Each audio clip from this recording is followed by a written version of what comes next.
Here we are going to discuss the discovery questions. Most sales techniques focus only on the close, but we at ASD believe in the power of a good opening. Within the first few minutes you're with a customer, they are, either consciously or unconsciously, determining whether you're there to really help them or if you're just there to make a sale. Through your friendly introduction, rapport, concept commitment, and our consultative approach with these discovery questions, we want to let the customers know that we are indeed there for them. As you segue into the discovery questions, you want to set the stage for what's to come throughout the presentation. You want to say something along the lines of, all right, great, so we've already looked at your roof and our initial impression is that it looks like a great home for solar. Now what we're going to do is review how you're being billed by the utility company, how our program works, how you can qualify for our program, and then I'm going to show you some numbers. How's that sound? Why is discovery so important? Well, as discussed in the rapport video, this is a great place to get in rhythm with your customer by mirroring their body language and matching their tonality. Put the customer at ease. This should feel like a conversation, not an investigation. This is also a great opportunity to further build rapport. In fact, most of the H-Fords are built right into these questions. This is also a key time to establish control. The customers may fire a ton of questions at you. Be sure to write them down and let them know that you'll get to them throughout the presentation. We start to build value by providing information and hinting at how this program will benefit them. We already start to assume the sale by discussing the next steps, such as running credit and scheduling a site inspection. We also need to determine what's the best program for them, what size system they will need, and most importantly, we must uncover their needs and their inspire factors, which is what will motivate them to move forward with solar. Again, make sure you're at the kitchen table, sitting next to the customers in an assistant buyer position. To effectively use these questions, the key is to really listen to your customers. Remember, this is not about you, it's about them. When discussing their needs, ask follow-up questions and echo back what they tell you so they know you understand them. Continue to mirror their body language, use their names, and once you uncover their inspire factors, get really excited about achieving their goals. If you truly listen to your customers, they will tell you what conditions need to be met for them to move forward. What you're really doing throughout discovery is digging. You are trying to uncover that particular customer's inspire factors. Now, some people are motivated by wants and others are motivated by fears.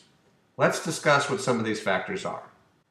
Some of the key motivations are new technology, anger or frustration towards the utilities, environmentally conscious, keeping up with the Joneses, concerned about covering costs going into retirement, home improvement and resale value, and of course, savings. The trick here is to uncover what the customer would like to do with their savings, whether it be vacations, kids' tuition, etc. Once you uncover what's important to that specific customer, you can cater your presentation to those needs and help them achieve their unique goals. Now let's get into the specific questions. The first two are critical. How long have you been thinking about solar, and what do you hope to get out of it? The first should reveal how long into the process they are. If they've met with lots of other companies, you should skip some of the solar basics and focus on what makes ASD unique. If this is their very first meeting, then you'll need to be more thorough with the presentation. The second question will reveal what's important to them. Now, most people will say they're interested in saving money, which is great. But be sure to ask some follow-up questions to see if there's anything else that's motivating to them, such as the environment or home value. The next question of how long they've been in the home and do they plan on staying is one, a great opportunity to illustrate the rising costs of electricity if they've lived there a long time, and two, a good indicator of how much we will need to focus on the easy move option if that's a possibility for them in the future. And finally, it's a great rapport opportunity as people love to talk about their homes. The next three questions can be lumped together, as they're all getting to the root question of, do you think you'll use more or less electricity going forward? Give them some examples to help them out, such as, do you think you might like to add a pool in the future or get an electric vehicle? Is there anybody moving in or out of the house?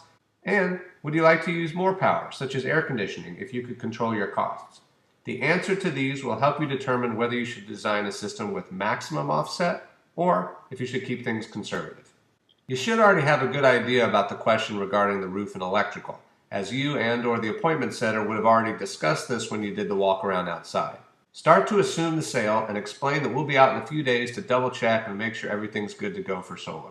If the customer is concerned about their roof or panel, Let them know that we've worked wonders with different situations. But be careful not to promise or even hint that we'll cover any work for them, even though there's a slight chance that we may be able to assist. That's the essence of under-promise and over-deliver. Now we start to get into the more sensitive questions, tax liability and credit. The key here is to have good segues into each question. For the first one, you can say something along the lines of, obviously, I'm really excited to be in this industry. How about you? What do you do for work? Build some rapport if it's natural, and then say, another reason I ask is because of the tax credit. So many people are moving forward with solar because of it, and we just want to make sure that our customers can take full benefit of it. So, would you say that you have a fair amount of tax liability throughout the year?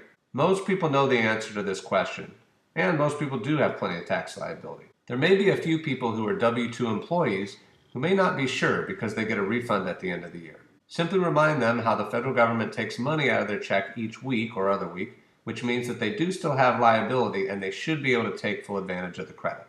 We'll discuss more of this later in the training. If someone knows that they do not have much tax liability, then you can pivot your presentation to one of the options other than the loan product. The next question is where you first hint that we will need to run their credit. Be very matter-of-fact when asking this. So, obviously, this is a credit-based program. Would you say that you have good or excellent credit? If they say yes, get excited for them. They're going to get our best program. If they reveal that credit is an issue, you may want to then pivot to our PACE product, which is based on home equity instead of credit score. Finally, you want to write down the catch-all questions. Simply ask them, are there any other questions or concerns that are top of mind? I want to make sure that I address them throughout the presentation. Write these down. You will revisit these again before the close to make sure you've covered all their concerns. If they have any burning questions, go ahead and address them. Otherwise, assure them that you'll cover it throughout the presentation. At the end, ask them for their most recent electrical bill and 12 months of kilowatt-hour info and put that into iSales if it hasn't been put there already. We'll discuss this further in the iSales video. When you're done with discovery, you'll transition into the bill review.